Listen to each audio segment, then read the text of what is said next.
And ఈరోజు recipe వచ్చేసి కొరమిల చేపల పులుసు అండి. ఇక్కడ నేను కేజీ వరకు చేపలు తీసుకొని క్లీన్ చేసుకుని పక్కన పెట్టుకోవాలండి. ఇప్పుడు మిక్సీ జార్లో 2 పెద్ద సైజు ఆనియన్స్ మిక్సీ పట్టించుకొని పక్కన ఉంచుకోవాలండి. అలాగే స్టవ్ మీద కడాయి పెట్టుకొని 6-7 స్పూన్ల వరకు ఆయిల్ హీట్ చేసుకొని అందులో 1/2 టీ స్పూన్ మెంతులు వేసుకోవాలండి. మెంతులు కలర్ వచ్చినంత వరకు వేయించుకోవాలి. అందులో ఒక 5 పచ్చిమిర్చి చీలికలు, ఒక రెమ్మ కరివేపాకుని వేసుకొని ఒక 1 నిమిషం పాటు ఫ్రై చేసుకోవాలండి. 1 నిమిషం తర్వాత మనం మిక్సీ పట్టించుకున్న ఉల్లి పేస్ట్ని వేసుకొని బ్రౌన్ కలర్ వచ్చినంత వరకు ఫ్రై చేసుకోవాలండి. ఇలా కలర్ చేంజ్ అయినాక 1½ టేబుల్ స్పూన్ అల్లం వెల్లుల్లి పేస్ట్ని వేసుకొని పచ్చివాసన పోయేదాకా వేయించుకోవాలండి. ఇలా ఉల్లిపాయ అల్లం పేస్ట్ వేగినాక 2 పెద్ద సైజు టమాటాలు మిక్సీ పట్టించుకొని వేసుకోవాలి.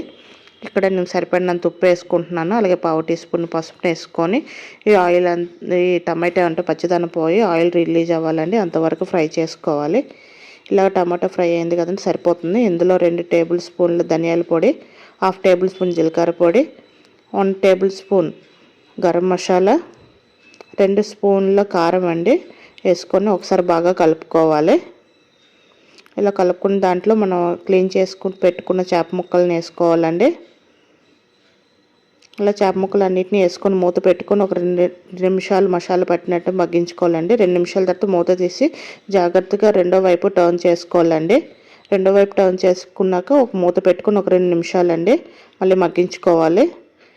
ఇందులో పెద్ద సైజు నిమ్మకాయ సైజు అంత చింతపండు రసం తీసానండి. ఆ చింతపండు రసాన్ని ఇందులో వేసుకొని పులుపు తగినంత వాటర్ని అడ్జస్ట్ చేసుకొని గరిటె పట్టుకోకుండా కళాయిని ఇలా కలుపుతూ ఉండాలండి.